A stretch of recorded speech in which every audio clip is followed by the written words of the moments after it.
¿Qué tal amigos? ¿Cómo están? Muy buenas noches, bienvenidos a la portada electoral. Soy Lancier Chávez y estamos el día de hoy en la ciudad de Moyobamba, en el Hotel Altavista, un hermoso lugar que hoy nos regala una vista impresionante para grabar otra de nuestras entregas de cada domingo, entrevistando a los candidatos que hoy buscan nuestro voto y a través de él llegar a la presidencia de la República o al Congreso, en donde además buscan legislar y representar a una de nuestras 25 regiones del país. El día de hoy, estimados amigos, como todos los fines de semana, hemos invitado a un candidato para entrevistarlo, conocer parte de sus propuestas, pero además de ello, introducirnos un poco en su vida íntima y conocer la parte sensible y humana de los candidatos. Hoy nos acompaña en nuestra edición, en nuestro estudio, vamos a decirlo temporalmente, como cada domingo recorremos espacios fuera del canal de televisión, en el Hotel Altavista en este caso, el candidato del partido político Podemos Perú. Él va con el número 1, buscando ser elegido congresista por la región San Martín. Nos referimos al candidato Antonio Terrones. ¿Cómo está, señor Antonio? Bienvenido al programa. Buenas noches, Lancier. Muchas gracias por la invitación y un saludo cordial para ti y para todos los televidentes de Auténtica Televisión. Bien, antes de comenzar con las preguntas que hemos preparado para este programa, vamos a darles a conocer un poco más del candidato, publicada en su hoja de vida ante el Jurado Nacional de Elecciones. Su nombre es Terrones Borrego Antonio Salatiel. Su fecha de nacimiento es el 18 de diciembre del año 1976. Nació en el departamento de La Libertad, en Trujillo, de nuestro país, y actualmente vive en la ciudad de Moyobamba. Forma parte de la organización política Podemos Perú y postula al cargo de congresista de la República. Dentro de su hoja de vida también figura la prestación de servicios o trabajo en la Corte Suprema de la República como asesor. Además también figuran registros laborales como la Academia de la Magistratura como docente. Dentro de sus trabajos y prestación de servicios también figura la Escuela de Posgrado de la Universidad César Vallejo como docente en tiempo parcial. Además, laboró también en la Oficina Nacional de Gobierno Interior como director académico y también laboró en el Ministerio Público como analista.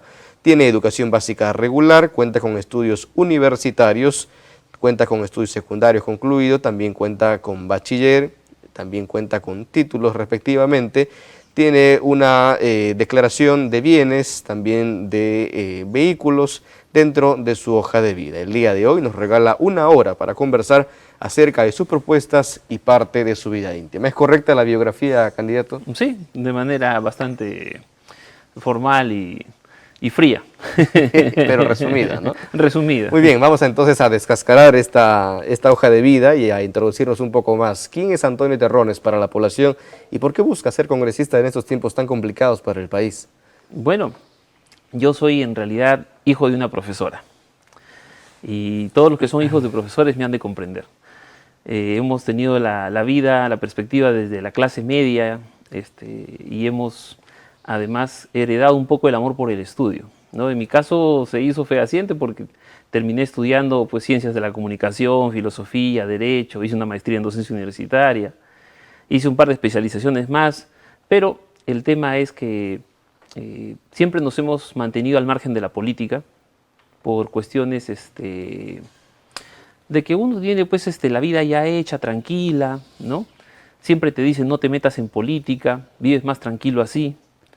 Pero llega un momento en la vida en el que uno se da cuenta de que si nosotros las personas que nos consideramos personas de bien, porque, en fin, no delinquimos, no estamos en actos de corrupción, nosotros no entramos en política, quiera que no, el efecto contrario es que le estamos cediendo paso a toda esta camarilla de delincuentes que durante las últimas décadas se han apoderado de la política y por lo tanto se han apoderado del Estado. Y es ver esta situación, más encontrar la propuesta de Daniel Urresti de Podemos Perú, que es una propuesta seria, es una propuesta que no patea el tablero, pero que además es una propuesta que sí propone cambios significativos en el Perú, me han animado a poder entrar en esta contienda electoral. Cuando precisa que ha tenido la vida hecha antes de ingresar a política, ¿a qué se refiere? ¿Qué tanto había logrado ya antes de ingresar a este territorio complicado del país? Bueno, he logrado un posicionamiento bastante bueno en el mundo de la gestión pública, de la función pública. Tranquilamente uno se puede reenganchar en la vida de funcionario público en diferentes puestos, puestos que muchas veces pagan más que la del congresista a veces, que pues en el sector público hay funcionarios que ganan hasta el doble y nadie les dice nada porque no está en el ojo público, están tranquilitos. He tenido también un cierto posicionamiento ya en el mundo académico, ¿no? En las universidades, en donde he sido bastante conocido. Entonces uno, se puede decir, puede vivir tranquilamente en ese ritmo de vida sin entre la función pública y la docencia universitaria, haciendo lo que a uno le gusta. A mí me encanta enseñar. Y sin tener mayores contratiempos ni problemas, que son los azares que te mete en la política precisamente, ¿no?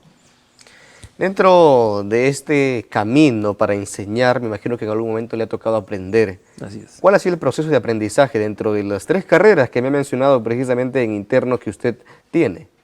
Bueno, ha sido un proceso largo, ¿no? Primero estudié Ciencias de la Comunicación, ¿no? Eso lo estudié en la Universidad Privada Antes Nuevo Rego de Trujillo, ¿no? Saqué la licenciatura en Ciencias de la Comunicación y luego de eso estudié Filosofía, o Ciencias Filosóficas de manera más exacta. Esa la estudié en el Seminario Mayor San Carlos y San Marcelo, que tenía un convenio justamente con un instituto romano, ¿no? Y finalmente llegué a estudiar Derecho, ¿no? Cuando yo ya estaba laborando, por supuesto. Esto lo hice en la Universidad Señor de Zipán, ¿no? Ahí logré sacar mi bachillerato, aún todavía estoy en proceso de estoy para sacar la titulación y hacer mi sustentación, pero justo como viene este proceso de la campaña política, he tenido que suspender todo hasta después de la campaña para poder tener tiempo de poder hacer mi sustentación de la tesis. Y hemos ido aprendiendo de la vida, además no solamente por el mismo hecho de haber estudiado, sino sobre todo creo que por el hecho de haber enseñado. Cuando uno enseña, aprende más, porque uno tiene que preparar clases, tiene que ponerse al día en determinadas materias. Yo particularmente he enseñado mucho tiempo metodología de la investigación científica, ¿no? Hemos enseñado mucho de temas que tienen que ver con comunicación para el desarrollo, comunicación empresarial, y entonces todas estas materias, filosofía por supuesto, que hacen que uno siempre esté al día y siempre esté refrescando conocimientos, aprendiendo muchas teorías y todo lo demás. En la política es importante la filosofía, ¿no? Mantener esa misma línea, pero además también la ideología. ¿Cuál es la ideología de Antonio Terrones? ¿Es una ideología izquierdista, de derecha, de centro? En realidad es una posición de centro, y esa es una de las cosas que me animó justamente a entrar con Podemos Perú, que es un partido de centro. Creo que las ideologías son un tanto peligrosas cuando se convierten en fanatismos. La extrema izquierda y la extrema derecha son como el hielo, ¿no? Y el fuego, son demasiado... ¿Por qué ser de centro y no elegir más bien una posición clara dentro de extremo y extremo? Porque ambos lados tienen aspectos... fíjate, la extrema izquierda y la extrema derecha por naturaleza no son democráticas. ¿Ok? O sea, para empezar por ahí. Entonces, toda persona que es demócrata puede ubicarse en el espectro de la socialdemocracia o la democracia cristiana, por así decirlo, ¿no? Pero los partidos de izquierda extrema, comunistas, por ejemplo, o los partidos de extrema derecha, en esencia no son de carácter, no tienen mucha tendencia a la democracia porque no son muy tolerantes, vale decir, o sea, quiere que todos piensen como ellos. Y de alguna manera no admiten que el ritmo de la nación puede ir tranquilamente variando entre la centro izquierda y la centro derecha, como pasa en los países civilizados, como pasa en Estados Unidos, como pasa en Europa, que es como una bicicleta, que tú vas pedaleando. A veces pedaleas con la derecha, después pedaleas con la izquierda, la derecha, la izquierda, hasta que finalmente encuentras un equilibrio pedaleando con las dos, ¿no? Entonces, eso es algo que, por ejemplo, las ideologías extremas no lo entienden. La izquierda quiere que sea todo de izquierda y la derecha quiere que sea todo de derecha. O sea, digamos que la clave para encontrar el equilibrio dentro del país es el centro. Para encontrar... Y aplicar políticas de derecha y de izquierda. Así es, de vez en cuando. porque todo es cíclico, como la economía, ¿sí? Igual pasa con la relación entre derechos laborales y necesidad de darle libertad a las empresas. Entre favorecer a la empresa y favorecer a los trabajadores, siempre de manera cíclica en la economía de un país uno tiene que ir dándole a cada uno de los dos. No puede ser todo el tiempo todo para las empresas y no puede ser todo el tiempo todo para los trabajadores. Necesitamos encontrar puntos de equilibrio. A veces hay que favorecer a la empresa porque se necesita más inversión, se necesita resucitar, y luego nuevamente al trabajador porque no se lo puede tener todo el tiempo abandonado, y luego así sucesivamente. O sea, tenemos que encontrar puntos de equilibrio. No se puede crecer sin libertad de empresa, que son los que generan la riqueza, pero no se puede tampoco olvidar que el Estado tiene una labor de protección justamente de los menos favorecidos, y dentro de los menos favorecidos se encuentra justamente la clase obrera, la clase trabajadora. Cuando usted precisa que enseñando también se aprende más, Sí. ¿qué quiere enseñarle al país usted ahora? Bueno, en realidad no se trata de enseñar al país porque no postulo para profesor del país. No, pero hay muchas autoridades que hemos tenido que Sí. realmente han mostrado su peor lado. Sí. Bueno, creo que esa es justamente una de las cosas que uno tiene que hacer. Tiene que demostrar en la práctica, y creo que uno lo demuestra en su vida práctica, su tesitura moral, por así decirlo, ¿no? Creo que las personas somos medianamente conocidas por nuestro entorno, nuestros familiares, nuestros amigos, y ya nos conocen. Y creo que a veces en política, a veces uno toma muchas poses, ¿no? Políticas, y que están dirigidas a la persona que no te conoce. Pero la verdad es que las personas que ya han trabajado contigo, las personas que ya te han conocido, ya tienen una impresión de ti, ¿no? Y ya conocen más o menos, como te digo, cuál es un poco tu carácter moral, y eso uno al final tiene que demostrar. Lamentablemente en el Congreso y en el gobierno, en las últimas décadas, hemos visto que hay demasiadas personas, no todas, por supuesto, pero sí muchas personas que han demostrado no tener carácter moral, ¿no? Esto, por ejemplo, último que saltó sobre el tema de las vacunas, ¿no? Es un ejemplo, por ejemplo, de lo que significa no tener realmente catadura moral, ¿no? Porque el capitán de un barco sabe precisamente que es el último que tiene que abandonar el barco, ¿cierto? Que las autoridades hayan preferido vacunarse en secreto, ¿no? Y sabe que lo hacían en secreto porque obviamente no era algo ético, no era lo propio. Entonces, ¿Crees que hubiera sido diferente si hubieran comunicado a la población que se van a vacunar y a poner el hombro por el país? Sí, pero es que fíjate... Siendo periodista, siendo licenciado en Sí. ciencia de la comunicación, y uno que a veces ve cómo enrumbar las cosas para mejorar la imagen de una autoridad, ¿hubiera sido mejor comunicarlo antes que ocultarlo? Claro, la conducta correcta es en realidad no haberse vacunado, ¿ya? ¿Por qué razón? Porque se supone que se trataba de vacunas experimentales. O sea, no se trataban de vacunas formalmente ya aprobadas, sino que Claro. se trataba supuestamente de una investigación científica. Claro, pero entre ocultarlo y comunicarlo ya habiéndote vacunado, hubiera quedado mucho mejor comunicarlo, ¿no? Obviamente. Hubiera quedado como alguien valiente, digamos. Sí, pero no, es que no debieron hacerlo. Fíjate, es diferente de cuando, por ejemplo, saltó el tema de que se ponía en duda la efectividad de las vacunas, ¿recuerdas? Claro, Cuando claro. se puso en duda la efectividad de las vacunas chinas, y entonces todo el mundo le decía al presidente, ya, vacúnate tú primero. Bueno, entonces ese sí era un momento apropiado para que el presidente se vacune primero, para dar el ejemplo. Pero cuando el Ya. caso contrario de lo que pasó con Vizcarra era Viendo que distinto. nadie muere y ahora sí me vacuno, ¿no? Exactamente, así es. ¿Qué pasaría si, por ejemplo, en un eventual gobierno de Urresti pasa similares actitudes? Es muy difícil porque conociendo a Daniel Urresti como lo conozco, y es un hombre, es un general del ejército, ¿sí? Es un líder, ¿ok? Ha sido líder siempre. Incluso tú verás que en el Congreso hay muchos congresistas que son ex generales del ejército. Y todos ellos, la mayoría ha tenido la oportunidad de trabajar con Daniel Urresti en el ejército. Y todos hablan muy bien de él. ¿Conoces personalmente a Daniel Urresti? Así es, he tenido el gusto de conocerlo. ¿Hace cuánto? Desde más o menos un año atrás era. Antes de las elecciones. Antes de las elecciones, sí. Ya. Pero justamente ¿En qué por trabajos circunstancias se técnicos. conocen? Por trabajos técnicos, porque justamente él tenía unos proyectos de ley que estaba manejando como presidente de la Comisión de Defensa, y esos proyectos de ley fueron enviados para opinión técnica del Gabinete de Asesores de la Presidencia del Poder Judicial, para que demos un poco opinión técnica sobre eso. Entonces hicimos algunas reuniones de coordinación, yo estaba a cargo de las coordinaciones de estas reuniones, y entonces tuvimos la oportunidad de ir viendo estas cosas, ¿no?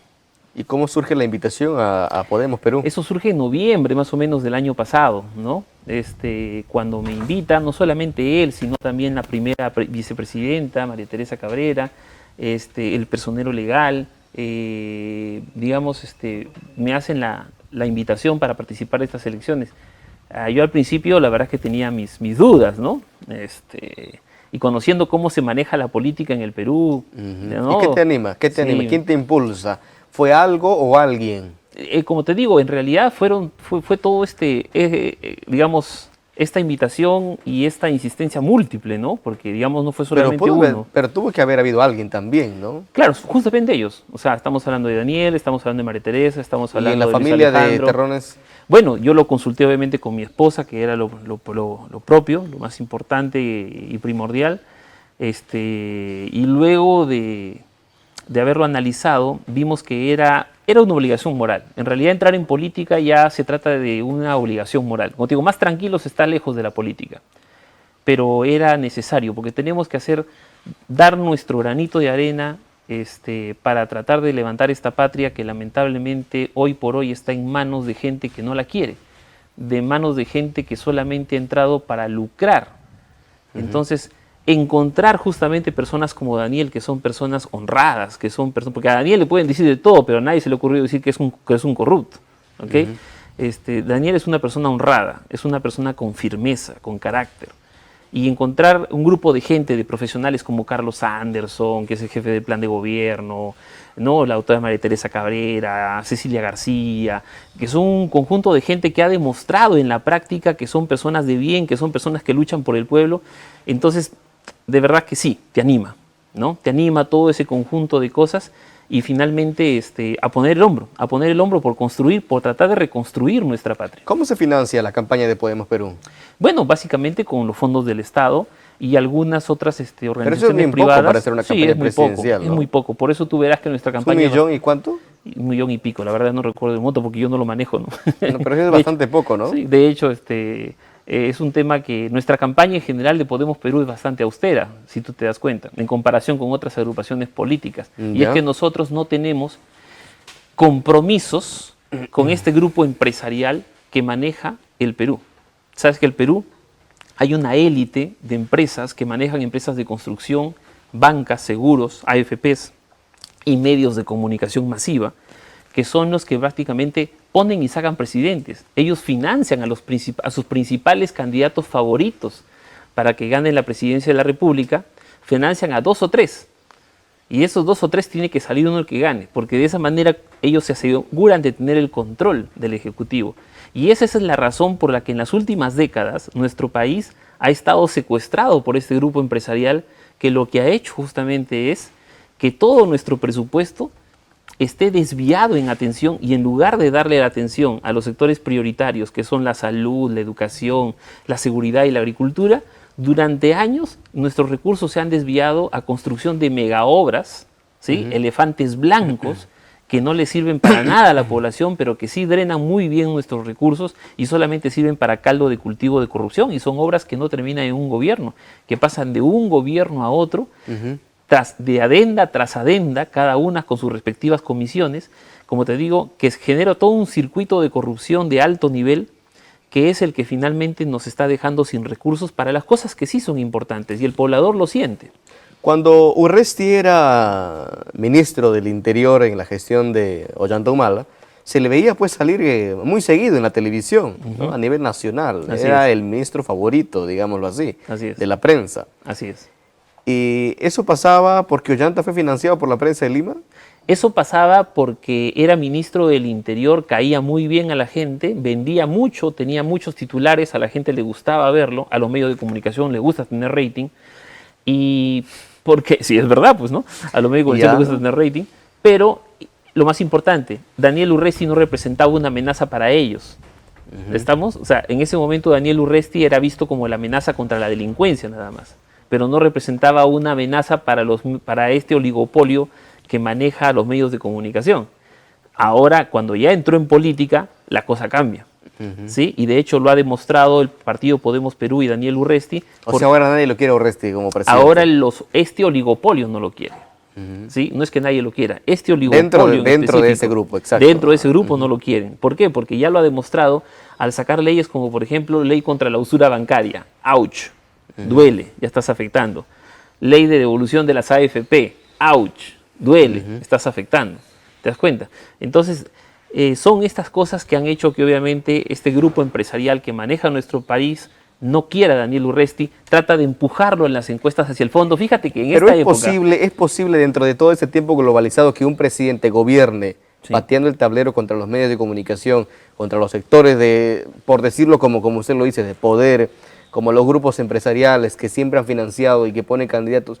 ¿Va a ser fácil para un presidente o es posible gobernar bajo esas líneas pateando las costumbres? Una precisión, no va a patear el tablero. O sea, no vamos a patear el tablero. No, pateando a esas costumbres. Ahora sí. Rompiendo lazos con ese grupo empresarial, sí. Porque lo que necesitamos es aperturar los mercados. No puede ser que nuestro sistema financiero esté hasta el día de hoy secuestrado por 4 bancos que manejan el 80% del mercado financiero del Perú.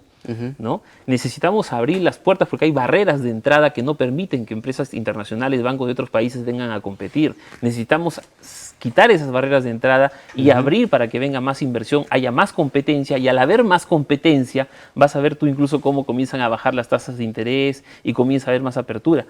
Lamentablemente lo que tenemos ahorita es un oligopolio.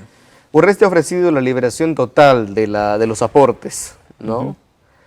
Eso va a ser un gran trabajo no solamente para el Ejecutivo, sino para el Legislativo. Así es. ¿Cómo va a encaminar el Legislativo de llegar a ser elegido congresista Antonio Terrones para que la propuesta de su candidato presidencial en un eventual gobierno se logre? Bueno, nosotros tenemos ya la propuesta de la AFP Liberación y la estamos consiguiendo de a poquito. Fíjate que el año pasado se logró la liberación de un poco, ¿se acuerdan? Y ahora se ha logrado la liberación de 4 UITs. Recientemente, estamos hablando del día de ayer.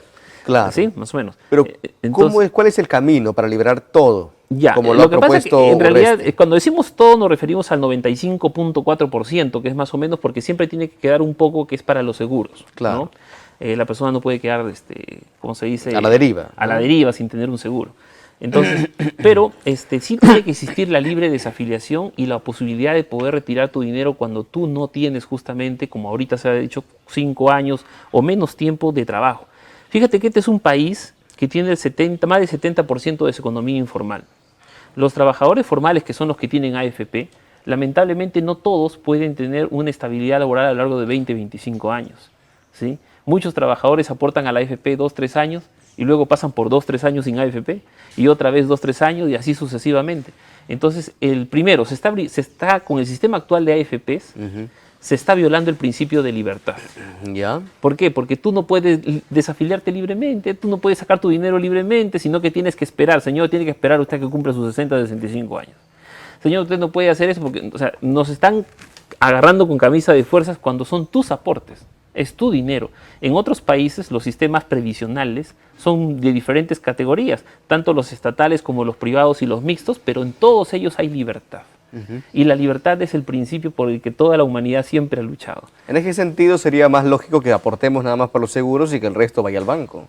En realidad deberían existir diversos sistemas. Como te digo, cuando tú vas a un país extranjero, los sistemas previsionales incluso te lo venden así como cuando tú te vas a un supermercado y hay una señorita que está en su puesto y te vende algún programa para alguna cosa de viajes o lo que sea. Así también te venden los programas previsionales, porque tú puedes elegirlo de acuerdo a tus necesidades en el momento Claro, porque actual. si uno va a poder disponer de sus aportes, ¿para qué tenerlo como aportes si puede tenerlo en el banco como ahorro, no? Si es que eventualmente te puede dar más intereses, porque resulta que acá en el Perú se ha demostrado que el sistema de AFPs no ha sido tan eficiente, ¿cierto? No ha dado las rentabilidades que uno esperaba, y las pensiones que le dan al jubilado son realmente paupérrimas, son tristes, que no se corresponden. No son dignas. No son dignas de un trabajador que te dice, oye, espérate hasta los 60, quiero sacar mi dinero ahora que lo necesito. No, espérate a los 65, para que a los 65 me den esa miseria. ¿Usted es aportante? Sí, por supuesto. Claro ¿Cuánto que tiempo sí. ya aporta? Y yo aporto desde el año 2004. 2004. Claro que sí. Por ¿Y ha supuesto. podido sacar su aporte? Sí, saqué los 12,000 y pico que nos dejaron sacar en el año pasado, cuando se aprobó justamente a raíz de la iniciativa de Podemos Perú. 12.000 soles sacó. Sí, 12.100 soles, algo así, no recuerdo el monto exacto. ¿Y eso se está yendo a la campaña? Sí, en este momento sí. Los 12.000 soles se le está invirtiendo en la campaña ahora. Así es. ¿Cuánto está más o menos gastando en la campaña Antonio Terrones Bueno, hasta no ahora? te puedo decir el monto, pero lo van a ver luego en la página web de la OMPE y van a darse cuenta que es una campaña bastante austera cuando la comparen con la de otros candidatos, que si ustedes ven en la hoja de vida ¿Cuánto de es los una candidatos, candidata austera? estamos hablando de menos de 100.000 soles. O sea, Es austera. una campaña fastuosa es más de 100.000 soles. Claro, por supuesto, en campañas congresales suelen gastarse hasta $200.000 en una campaña, Claro. son cantidades gigantes, que nosotros no Para tenemos. recorrer la región, imagínense, ¿no? Claro, por supuesto, así es. Pero fíjate que eso generalmente viene porque, bueno, el candidato tiene muchos recursos, o el candidato ya tiene comprometida su campaña con empresarios que le están financiando, a los que luego tiene que devolverles el favor. ¿Cuántos proyectos de ley consideras estar en la capacidad de presentar como congresista? Bueno, ahorita, de hecho se van a presentar muchos más de los que uno tiene cuando es candidato. Ahorita tenemos No, como porque 6. algunos no presentan ninguno también, Bueno, sí. ¿no? No, ahorita tenemos como 6 en cartera, como ahorita que estamos en etapa de candidatura, pero ya luego en la misma práctica, cuando tú ya estás en el Congreso, de hecho aparecen un montón más, digamos, lo más probable, yo calculo así, ojo de buen cubero, que se presentarán entre 15 a 25 proyectos de ley más o menos, de los cuales ojalá logremos ver la mayor cantidad hechas leyes, ¿no? Pero no se trata de presentar por presentar. Sino De que, hecho, ¿no? No, claro que no. 25 proyectos me parece una gran cantidad. Lo que pasa es que ¿Quién acompaña en ese equipo técnico a Antonio Terrones? No, lo que pasa es que ahorita tenemos 7, como te digo. Pero estoy seguro de que se van a sumar más porque cuando tú conoces cómo funciona el Parlamento y cómo funciona la vida congresal, te das cuenta que en la práctica comienzan a surgir nuevos problemas que necesitan de todas maneras solución legislativa y es ahí donde aparecen los nuevos proyectos de ley. Y son 5 años. Entonces sí hay producción legislativa que hay que hacer, es importante. Entonces sí, es un cálculo ojo buen cubero que te estoy haciendo, ¿no? Claro. Ahora, vamos a tener un equipo técnico porque ¿qué es importante? Cuando estás en el Congreso necesitas gente que te apoye, tú necesitas asesores de gente especializada en materia de la legislación y de cómo hacer leyes y de gente que conozca los rubros, ¿no? Entonces, yo he visto congresistas que ponen como asesores en realidad a personas que no tienen ninguna capacidad y no les sirven en la práctica como asesores, sino son sus asistentes, son sus cargamochilas. ¿Usted ya ha elegido sus asesores? No, todavía no, pero tengo varias personas en mente. Varios candidatos. Varios candidatos, por así decirlo, pero que obviamente no tiene sentido comenzar a contar los huevos antes que la gallina ponga. ¿Sí? Entonces, eso no es una preocupación ahorita, pero sí conozco muchísima gente capaz que nos puede ayudar, pero te contaba un poco la experiencia de ver que hay congresistas que sí, justamente contratan asesores que son asesores, y hay otros congresistas que contratan asesores que en la práctica son secretarios, son sus asistentes personales, el que le carga el saco, el que le carga la mochila, y eso pues no es la razón de tener un asesor, ¿no? ¿Qué opina usted de ocupar recursos públicos en seguridad al congresista, ¿no? Policías, recursos del Estado, en demasía? Sí, en demasía siempre es malo todo, ¿no? Todos los extremos son malos. Siempre hay que buscar, como dice Sócrates, la virtud está en el justo medio, ¿no? Y todo tiene que ser de acuerdo a las necesidades, ¿no? Vale decir, por ejemplo, hay congresistas que a veces reciben amenazas, que están luchando contra la minería ilegal, que están luchando contra grupos de poder. Entonces su necesidad de seguridad es mayor, ¿no? Que eventualmente congresistas que nunca hacen nada, ¿cierto? Solamente se sientan a votar por lo que le diga la bancada, nunca se meten en problemas. Entonces este congresista no necesita seguridad, ¿no? Nadie, no representa una amenaza para nadie. ¿Usted considera que Urresti está involucrado en el asesinato del periodista Hugo Bustíos?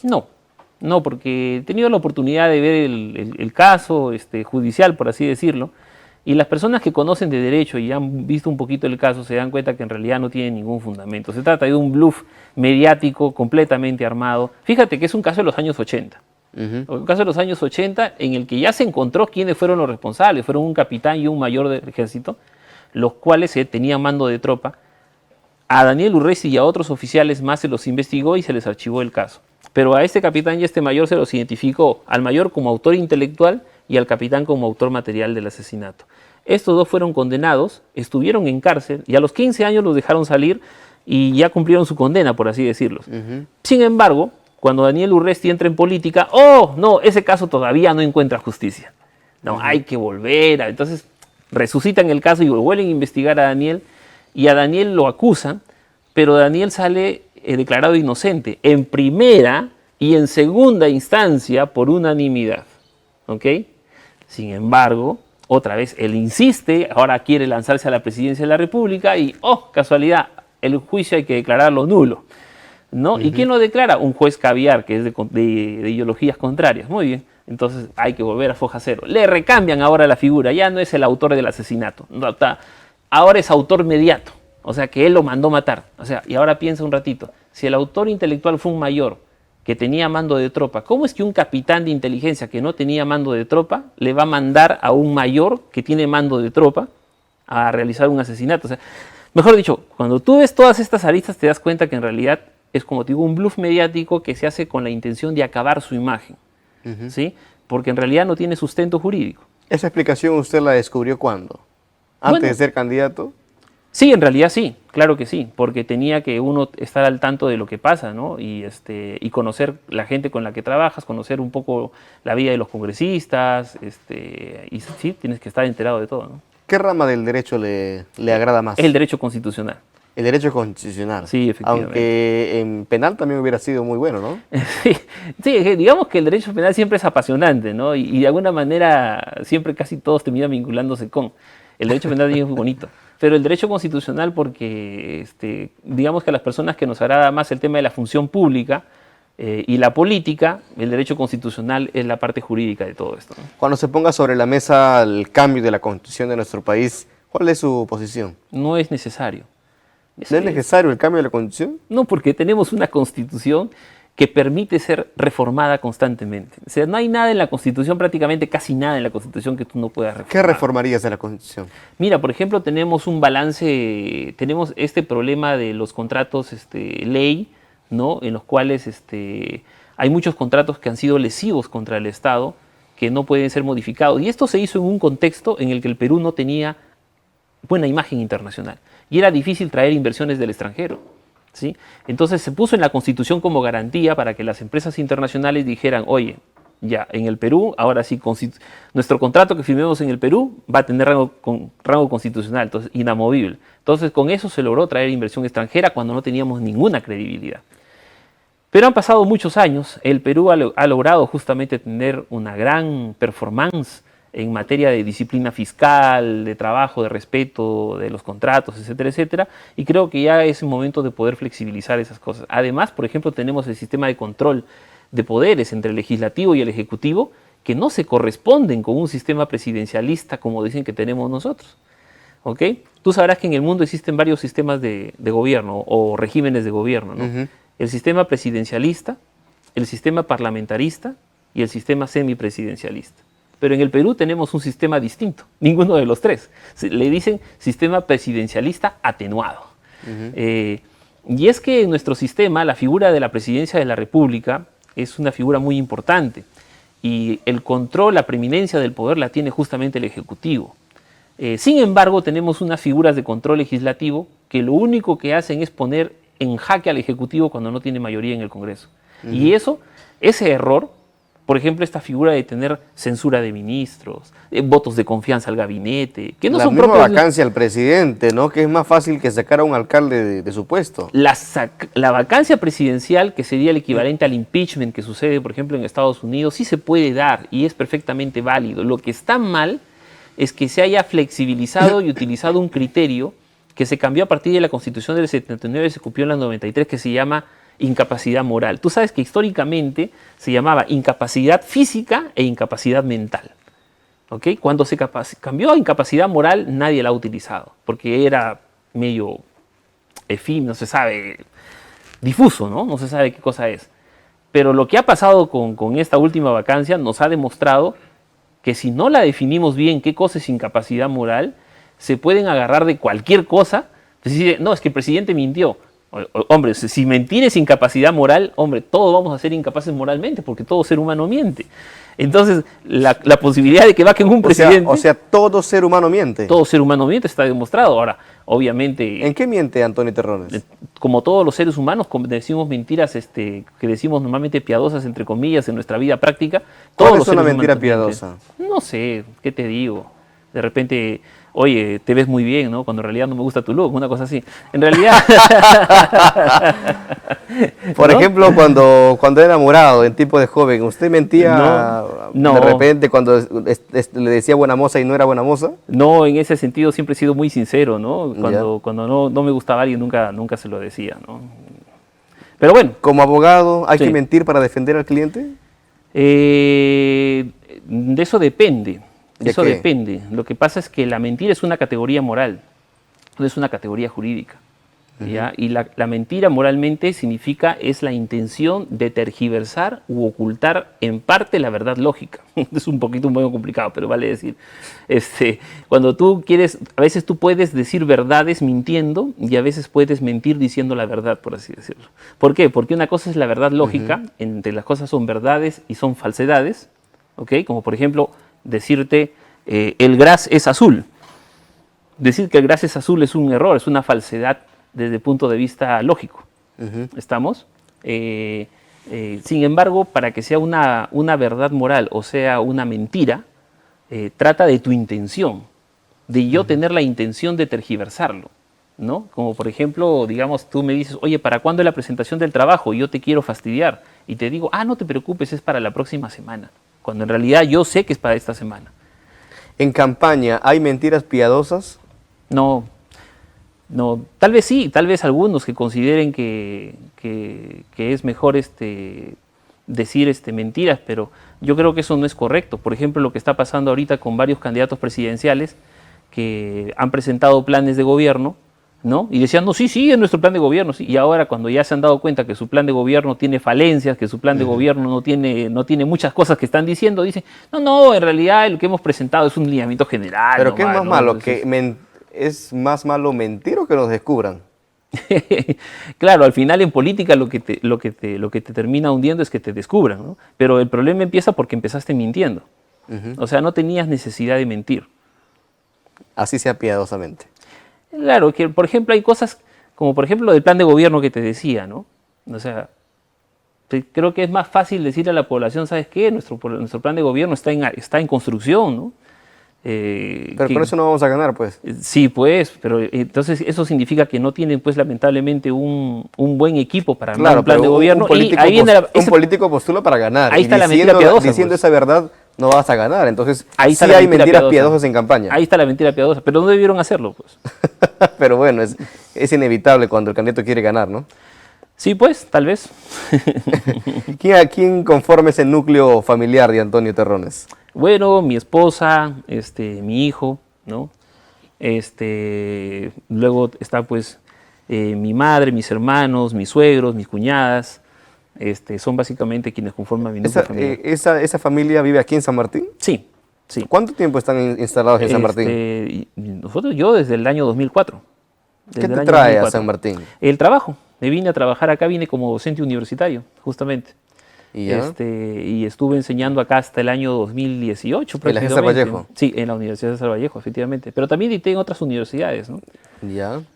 ¿Qué ramas dictabas? Metodología de la investigación científica, filosofía, comunicación, comunicación empresarial para el desarrollo, etcétera, etcétera. ¿Qué te parece César Acuña como candidato? Como candidato, ¿te refieres a nivel de marketing político? ¿A capacidades para gobernar? Ya, me parece que le falta mucho. ¿Como empresario? Bueno, como empresario es un empresario exitoso, ¿no? ¿Has trabajado en su universidad? Sí, claro que sí, aunque técnicamente no le pertenecía a él, sino que le pertenecía a su esposa por un tema del pero divorcio, bueno, no sé, pero una cosa así, temas seguramente legales, pero Claro. todos sabemos que es de él, ¿no? La fundación, claro, por supuesto. Pero ahora su universidad está repartida entre no sé cuántos familiares, ya por un tema legal, ¿no? Sí, bueno, claro, seguramente. Sí, incluso ya su control creo que ya no lo tiene él, en fin. Pero él se jacta de haberlo fundado, ¿no? Claro, por supuesto, sí, de ser fundador. ¿Qué es lo que más te orgullece de haber realizado en la vida? Bueno, mi familia, tener una familia, hoy en día parece mentira, pero ya en los tiempos modernos en que la gente ya es difícil construir hoy en día familia, fíjate que mucha gente opta por romper sus lazos familiares, tenemos hogares disfuncionales, tener una familia ya es un logro grande, ya es un logro importante y es muy bueno. Y ahora se sienten un poco ausentes, seguro, por la campaña, ¿no? No, porque la verdad es que ellos están siempre conmigo, ¿no? Están siempre conmigo. ¿Haces campaña con tu familia? Me están apoyando, así es. Y el otro gran logro personal es ver a mis alumnos, a mis estudiantes, tanto de la universidad como de la escuela de posgrado, verlos realizados, convertidos ya en profesionales exitosos, ¿no? Fiscales, jueces, directores regionales, altos funcionarios públicos y otros que están dedicados a la empresa privada y que les está yendo muy bien, Cuando ¿no? uno enseña, o en su caso cuando es docente, se enseña siempre apegado hacia una currícula, pero siempre existe dentro de la docencia un consejo personal propio de la experiencia. ¿Cuál era el consejo más común que usted recuerda haberle impartido a sus estudiantes? Que lean, que lean siempre, que lean, que lean, que lean. Luego descansen y cuando terminen de descansar, que vuelvan a leer, ¿no? ¿Qué libros ha leído? Bueno, han sido varios. Fíjate que no soy muy adepto a la literatura de fantasía. Hay muchos que dicen, me gusta leer y leen Harry Potter, leen Sí, yo la verdad es que... Los tres chanchitos. Sí, la verdad es que yo muy poco me llevo con la literatura de fantasía y la de ciencia ficción. Eso Ya. prefiero verlo en películas. Siempre me he decantado más por la literatura de historia y la literatura de ¿Qué ciencia. ¿La historia le satisface más? Sí, la historia y la ciencia siempre me han gustado más, ¿no? Más que la literatura de, como te digo, de novelas, por ejemplo. Eso sí, no me preguntes novelas porque nunca ha sido mi afición leer novelas. Porque pienso que estoy leyendo, no sé, como que... O sea, Mario Vargas Llosa no los leí. No lo he leído. Leí Cien años de soledad de Gabriel García Márquez y una obra. Leí también la novela El Padrino de Mario Puzo, que también es excelente y formidable. Pero de ahí novelas, esas son las únicas dos novelas creo que me han encantado y después el resto como que las veo y luego siento que como me están llevando a un mundo muy fantasioso, prefiero no leer, me gusta más leer cosas de la ciencia, de la realidad, que leer cosas de fantasía. ¿Y la Biblia has leído? Claro, por partes, ¿no? No entera, pero sí, claro, por partes, por supuesto, sí. ¿Qué capítulos has leído? Uf, existen varios. Desde el Génesis hasta el Apocalipsis, varios, pero nunca de una manera sistémica, ¿no? O sea, nunca las he leído de corrido. Las hemos leído siempre, como casi todas las personas, las hemos leído por partes, por fragmentos. No, yo no lo he leído. No las he leído. No. Ya. Bueno, es un libro muy interesante. Tendré la fortuna seguramente de leerlo en algún momento. Tiene libros sapienciales, que son libros muy interesantes, que hablan de la sabiduría del pueblo judío, por así decirlo, ¿no?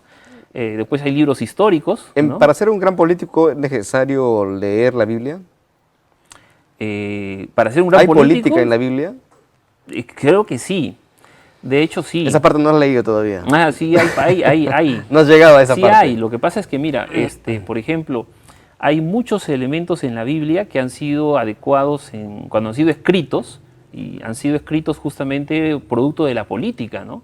Por ejemplo, la legitimación del rey Salomón, ¿no? Que en realidad él no era el hijo primogénito, cuando en la cultura judía siempre el primogénito era el que llevaba, pero tenías que legitimar el rey que no era el primogénito, entonces tenías Claro, porque que hemos encontrar... visto candidatos estas semanas que tienen muchas ideas religiosas muy a su modo, ¿no? Ah, bueno, sí, eso es otra cosa. ¿No? Ya estás hablando de Claro. otra cosa. Ah, No, pero también son filosofías. Claro, no, esa es teología.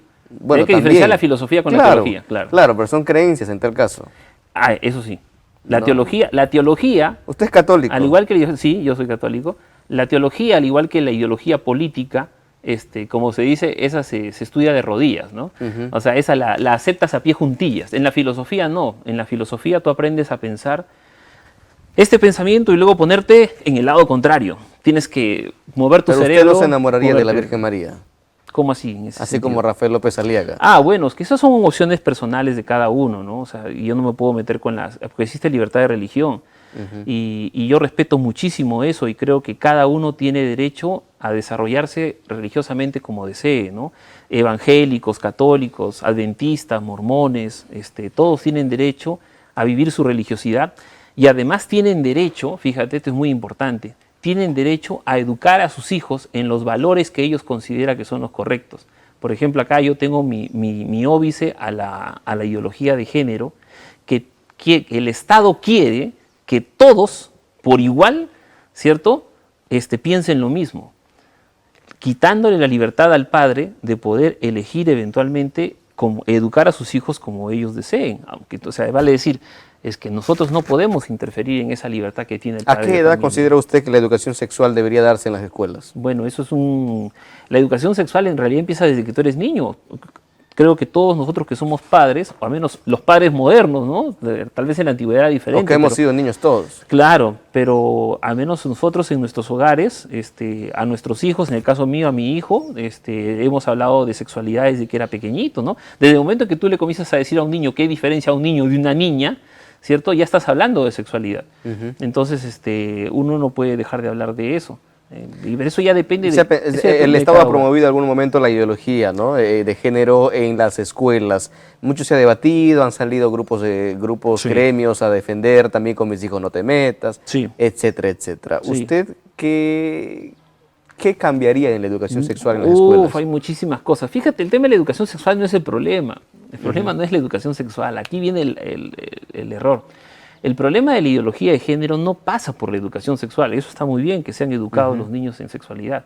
El problema está en que, por ejemplo, tratan de darte a la mala o a la fuerza la idea de que, por ejemplo, se acepte la existencia de multiplicidad de géneros, de que las personas tienen el género que ellos sientan que tienen, y entonces resulta que hay como de 60 a 200 géneros, más o menos.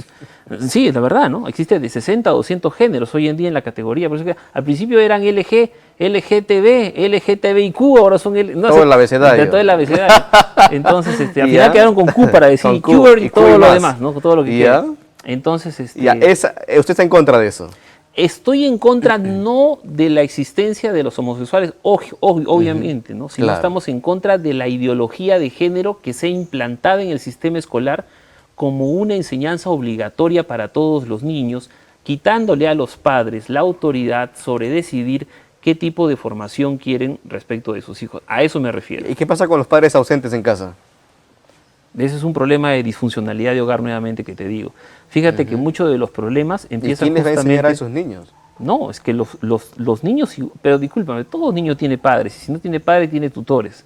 De alguna manera, si no son sus padres son sus abuelos, si no son sus abuelos son sus tíos. La persona que está responsable de estos niños, la persona que los está educando es la persona que se hace responsable de. Si es un niño abandonado, que es el Estado quien se está haciendo cargo, entonces el Estado tiene, claro, si es un niño abandonado y es el Estado quien lo está educando.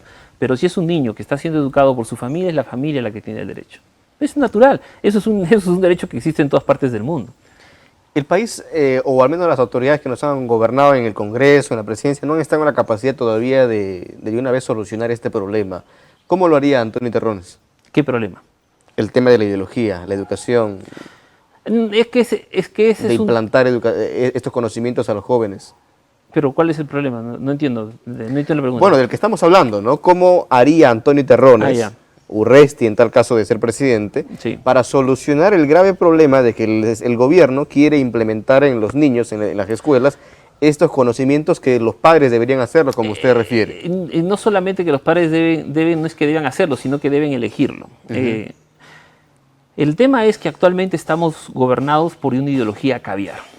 ¿Estamos? Hace tiempo es que la izquierda está en el gobierno. Hoy en día estamos gobernados por la izquierda y esa es la razón por la que estamos en un debacle económico. La izquierda camuflada, en realidad. La izquierda caviar. La izquierda que se ha camuflado de libertaria, la izquierda que se ha camuflado de democrática. Esa izquierda caviar es la que hoy en día nos gobierna y está presente desde el gobierno de Martín Vizcarra y está en el Partido Morado, que son básicamente de la misma línea. Que es reciclado, ¿no? Claro, entonces el tema de la ideología de género implantada justamente, es más, Flor Pablo, que ha sido ministra de Educación y una de las grandes impulsoras de la ideología de género, es la candidata a vicepresidenta de Julio Guzmán, o sea, con eso te digo todo, o sea, está dentro de la línea de pensamiento. El Partido Morado abiertamente está a favor de estas ideologías. Por eso, porque es justamente la línea de pensamiento político. Entonces, nosotros no compartimos esas ideologías. Mira, es más importante, están más preocupados en enseñarle al niño dinámicas que te vienen recomendadas por el Ministerio de Educación, de que niños besen niños y niñas besen niñas, en lugar de estar preocupados, por ejemplo, de enseñarle al niño cosas tan importantes como, por ejemplo, de dónde viene el dinero, cómo se administra el dinero. De hecho, terminas la secundaria y nunca te enseñan de dónde viene el dinero, cómo se administra el dinero, qué cosa es la tasa de interés simple, qué es una tasa de interés compuesta. Son cosas que los jóvenes, los niños deberían aprender en el colegio, porque no importa a qué se dediquen, si son abogados, ingenieros, si son agricultores, si son motocarristas, igual toda persona necesita aprender a manejar su dinero y eso no te lo enseñan en el colegio. Entonces nosotros necesitamos empezar a poner pensamientos más prácticos en el colegio. Además necesitamos contextualizar la educación. Por ejemplo, la educación hoy en día no toma en cuenta el lugar de donde vienes. Muchos estudiantes son hijos de agricultores, ¿ok? Pero en el colegio no te enseñan nada de agricultura. ¿Ok? Entonces, cuando tú sales del colegio del 5º año de secundario, ¿para qué estás preparado? Básicamente para nada hoy en día. Ni siquiera para ir a la universidad. Se supone que te enseñaron todo el quinto año secundario para que vayas a la universidad. Mentira, pues sales del quinto y tienes que ir a una preuniversitaria para que te preparen a ir a la universidad. Ser buen cristiano, el quinto año no te sirvió para la universidad. Entonces te sirvió para que sacas un trabajo técnico, tampoco, porque no te enseñaron eso. Entonces te sirvió para que seas más productivo en tu parcela agrícola. No, tampoco, porque no te enseñaron eso. O sea, en otras palabras, ¿qué te enseñaron en el colegio? Entonces, ¿te das cuenta? Tenemos una grave Hay un gran vacío, ¿no? Hay un gran vacío en nuestra educación que se ha convertido en algo casi obsoleto, en donde, ¿qué te acuerdas del colegio? Yo, por ejemplo, hasta el día de hoy me acuerdo, ¿no?, que me enseñaron en química los gases nobles, que me los aprendí de memoria: el helio, neón, argón, criptón, xenón y radón, sus pesos atómicos. Y la pregunta es, si menos que vayas a ser ingeniero químico, ¿para qué te sirve eso? Algunos aprendieron también, ¿se acuerdan que aprendieron en trigonometría, la secante, la cosecante? Bueno, yo no me acuerdo, ¿eh? Tú no te acuerdas. Yo no me acuerdo. Yo sí me acuerdo, fíjate.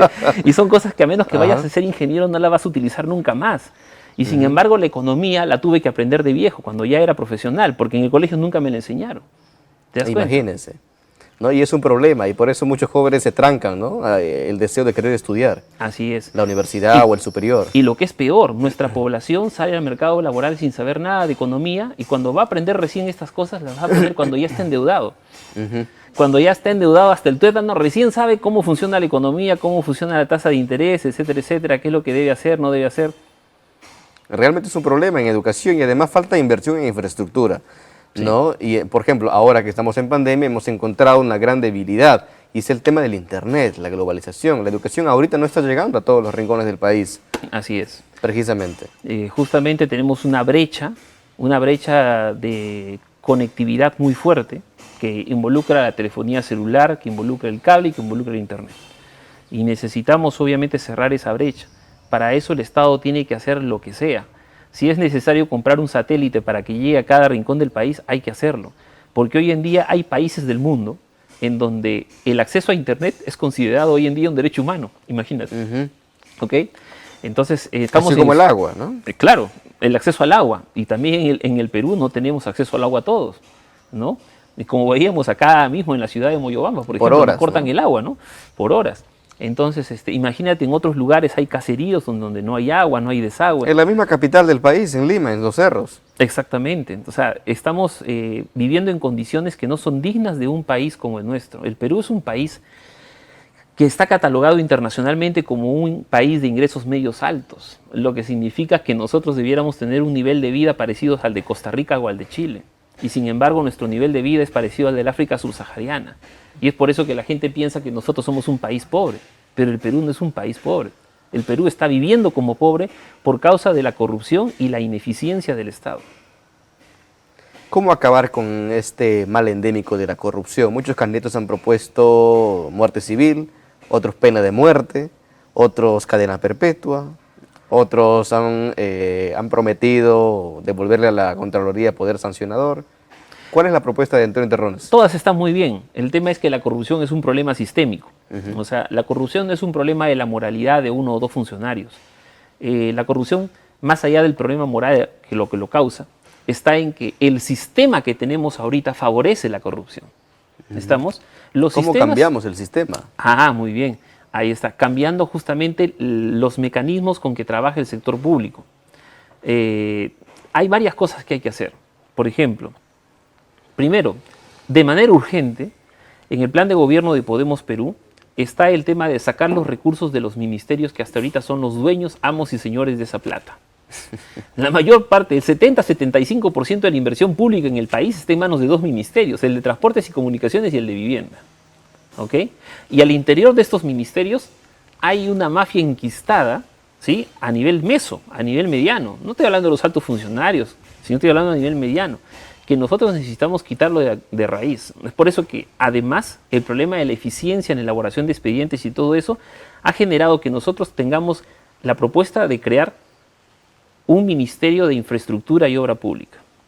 Es importantísimo, indispensable, sacar este dinero de ahí para llevarlo a este nuevo ministerio. Los funcionarios del Ministerio de Transportes y Comunicaciones y de Vivienda se van a quedar haciendo la labor técnica normativa, que es lo que les corresponde. Pero ya no más la decisión de dar la platita. ¿Ok? Lo llevamos a este nuevo ministerio. que va a tener sistemas totalmente distintos para los cuales hay que cambiar las leyes de contrataciones del Estado.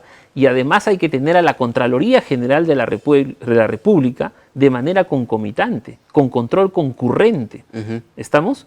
Entonces, esto de manera urgente, mientras se termina de acondicionar todo. ¿Por qué razón? ¿Y debería tener poder sancionador la Contraloría? Por supuesto. Es más, nosotros hemos propuesto, o está en la propuesta de Podemos Perú, crear una oficina de control o de investigación contra la corrupción, tal como sucede en otros países, tal como ha sucedido, por ejemplo, en Singapur, ¿no? Singapur tal vez es el mejor ejemplo de lo que fue la lucha contra la corrupción. Y la lucha contra la corrupción empezó por crear una oficina anticorrupción con todas las facultades habidas y por haber, y con capacidad sancionadora. Y eso lo tiene que tener el Perú. Necesitamos. Y si la Contraloría tiene que tener rol sancionador, que lo tenga. Si tenemos que ponerle muerte civil a los funcionarios públicos, por supuesto que debería haber. A los funcionarios corruptos, tiene que haber muerte civil. Obvio que sí. Tenemos que aumentar las penas. Tenemos que aumentar las penas contra todos los delincuentes, tanto los delincuentes de cuello blanco, que están metidos en el sector estatal, como los delincuentes de la calle. Hoy en día las penas son totalmente benignas y favorables para estos dos tipos de delincuentes, ¿no? ¿Qué opina usted de la cárcel a los menores? Mira, la cárcel a los menores, eso depende del tipo de delito, ¿sí? Por ejemplo. Por ejemplo, tenemos el caso del sicariato. No me vas a decir que un muchacho de 14, 15 años que dispara a sangre fría a personas es un muchacho normal. Lo más probable es que tenga un problema de psicopatía, ¿ok? Pero un reformatorio no lo va a solucionar. No lo va a solucionar para nada. Comprobado y recomprobado. Exactamente, así es. ¿Por qué? Porque, por ejemplo, los que son sicarios desde mocosos, ¿cierto? Desde chibolitos, estamos hablando de personas que no son biológicamente normales porque tienen un problema de psicopatía. Estas personas no van a ser reformadas. Y tampoco me vas a decir que esa persona no sabe lo que hace. Fíjate que antes, con el tema... Desde antes de los 14 años, ¿no? Con el tema de la sexualidad, por ejemplo. ¿Te acuerdas que antes, in illo tempore, se decía que una muchacha o muchacho de 17 años era inimputable porque tenía además indemnidad sexual? ¿Te acuerdas? ¿No? Ajá. Entonces, violación, si tenía 17 años y 364 días, ¿no? Ahora... Después dijeron, no, ya a partir de los 14 años ya saben lo que es la sexualidad, entonces ya no es violación. Claro. Se admitió que los niños... Si hay consentimiento ya no es violación. Se admitió que los adolescentes ya tenían la capacidad de poder decidir sobre su sexualidad. Ok. Entonces pregunta, ¿acaso un muchacho de 15 años, 16 años, que asesina a sangre fría deserrajándole un tiro a una persona, no sabe lo que está haciendo? ¿Es un muchacho que todavía está en formación su capacidad moral? No, o sea, obviamente ilógico, estamos hablando, ¿no? Es totalmente ilógico. Entonces no es lo mismo hablar de un muchacho de 14, 15 años que por ahí se metió y está empezando a ser carterista, a un muchacho de 14 a 15 años que se dedica al sicariato.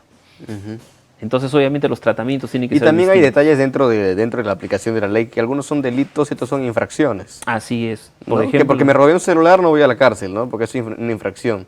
Ese es un ejemplo de lo mal que está nuestro sistema penal. Por supuesto. ¿Cómo es posible que porque tú te robes o porque tú te hurtes un objeto, técnico, que te hurtes un objeto que vale menos de 5 unidades de referencia procesal, hoy en día 2.200 nuevos soles, significa que eso no es delito, sino que es... O sea, ¿qué determina que sea delito, que sea falta? La cantidad. O sea, si vale 2.199 es falta. Si vale 2.201 ya es delito. Ya es delito. Pero imagínate, o sea, no es que se roben solo un celular, se roban ¿cuántos celulares a la semana? Exactamente, y estos caballeros, estos angelitos, ¿sí? Entran a la comisaría, claro, y salen, entran y salen, y nosotros estamos haciendo el ridículo. Como Estado hacemos el ridículo. Necesitamos cambiar las leyes justamente haciendo que los delincuentes vayan a la cárcel. Una cosa que se supone que uno desde niño aprende, ¿no? No, los policías atrapan a los ladrones y los meten a la cárcel. Y lo que no les cuentan es que luego los dejan salir. Y otro tema es que la cárcel no se convierta en academia para delinquir. Porque las cárceles que debieran ser supuestamente centros de resocialización, que en realidad tú no puedes aplicar además la resocialización para todos, como ya te decía. ¿Por qué? Porque no se puede resocializar el psicópata, por ejemplo. ¿Te das cuenta? Entonces, lo que pasa es que también en ese sentido todavía estamos en una etapa muy precaria del avance del derecho, sobre todo criminal, hay mucho neurociencia vinculada al derecho, el neuroderecho, por ejemplo, que es un área que está muy en boga hoy en día en Estados Unidos, Japón y Alemania, pero que todavía está en etapas de avance a nivel científico. Aquí en el Perú todavía no llega, eso va a llegar dentro de mucho tiempo, pero tiene que haber un tratamiento penal diferenciado porque hay delincuentes de diferentes categorías. Una cosa son los delincuentes por causas biológicas como el psicópata, los delincuentes por causas culturales, como aquel que nació en un hogar delincuencial, y el delincuente por causas ecosistémicas, que se convirtió en delincuente sin querer, como por ejemplo haber manejado borracho su moto y haber tenido un accidente. Entonces, este tipo de delincuencias son distintas y los tratamientos tienen que ser distintos. Definitivamente. Bien, hemos conversado gran cantidad de temas. Vamos a darle unos minutos para que se dirija a la población, para que nos comente en extracto y en esencia cuál es la propuesta que lidera y por qué quiere llegar al Congreso y por qué es diferente al resto de los 67 candidatos que postulan al Congreso. Con usted el 68. Bueno, cada uno es diferente, pero lo más importante, mis queridos hermanos sanmartinenses, es lo siguiente. Nosotros tenemos una propuesta seria, una propuesta que no patee el tablero, pero que es una propuesta radical. Necesitamos acabar de una vez y por todas con la forma en la que se viene haciendo la Ley General de Presupuesto año tras año, en donde la mayor cantidad de recursos ya no se destinan a los sectores esenciales que son la salud, la educación, la seguridad, la agricultura, sino que la mayor cantidad de recursos la estamos destinando a obras públicas que, bueno, fueran importantes como el agua y el desagüe. No, a obras públicas que son innecesarias, como por ejemplo la línea 2 del Metro de Lima, como por ejemplo el gasoducto sur, como por ejemplo la refinería de petróleo de Talara, que son mega obras gigantes que nos drenan los recursos y que no acaban en un solo gobierno y que gobierno tras gobierno nos sacan los recursos y desvían nuestra atención. Es importante cambiar eso. Es importante devolverle nuevamente la autonomía o reconocer su autonomía de las rondas campesinas y de las comunidades nativas. Para eso vamos a proponer la Ley Orgánica de Justicia Especial. Además, necesitamos endurecer las penas contra los delincuentes, tanto los de cuello blanco como los de la calle, y para eso tenemos que reformar el Código Penal y el Código Procesal Penal. Vamos a presentar la ley de creación del Consejo Nacional del Café, justamente con ayuda de la Junta Nacional del Café, que hoy en día está presidida por un hermano sanmartinense. Necesitamos hacer muchos cambios, pero todos estos cambios se van a lograr justamente con tu apoyo. No te dejes llevar por las encuestas manipuladas. Cuando se iba a hacer las elecciones a la alcaldía de Lima, una semana antes de las elecciones dijeron que Daniel Urresti no iba a pasar la valla, y que estaba en el 14º lugar, y Daniel Urresti quedó segundo. Una semana antes de las elecciones congresales dijeron que Daniel Urresti no pasaba la valla, y Daniel Urresti sacó 550.000 votos y Podemos Perú tuvo 11 congresistas. Las encuestas son manipuladas. No te dejes llevar. Piensa bien, piensa informado y no dejes que otros decidan por ti. Apóyanos, vota por un hombre con carácter como Daniel Urresti, por este humilde servidor, tu hermano Antonio Terrones, marcando las 2P este 11 de abril. Y en el casillero del Congreso escribe el número 1 de tu hermano Antonio Terrones. Muchísimas gracias. Muy bien, y antes de despedirnos vamos a realizar las preguntas directas, respuestas rápidas, como siempre con todos los candidatos, antes de culminar la entrevista. Usted nos dirá sí, no, simplemente una respuesta rápida en base a lo que preguntamos. Okay. Pena de muerte. Inviable. Legalización de la marihuana. Ni hablar. Pena de aborto. Tampoco, inviable. Ley de matrimonio igualitario. Inviable. Pedro Bogarín. Gobernador regional. Gastel Guamán. Alcalde. Nada más. Sí. Noemí Aguilar. Es la vicepresidenta regional, ¿no? Sí, claro. La vicegobernadora regional. Vicegobernadora, disculpen cambiar el nombre. Urresti. Gran líder. Ollanta Humala. Cosito. Nada más. Nadine Heredia. Lady Godiva. Antonio Terrones. Humilde servidor. Muy bien, muchos éxitos, candidato. Le deseamos que le vaya muy bien en las elecciones y que de ser elegido también responda a los intereses de la población que seguramente hoy le han podido escuchar. Muchas gracias por acompañarnos el día de hoy. Muchas gracias, Lancier, y un saludo para todos los televidentes. Bien, amigos, de esta manera estamos llegando a la parte final de una edición más del programa La Portada Electoral, aquí a través de Auténtica Televisión. Soy Lancier Chávez y conmigo será hasta una próxima oportunidad desde otro espacio y con otra de las propuestas de los candidatos que hoy buscan nuestro voto para llegar a la presidencia o en tal caso al Congreso de la República. Muchas gracias y que tenga buenas noches. Permiso.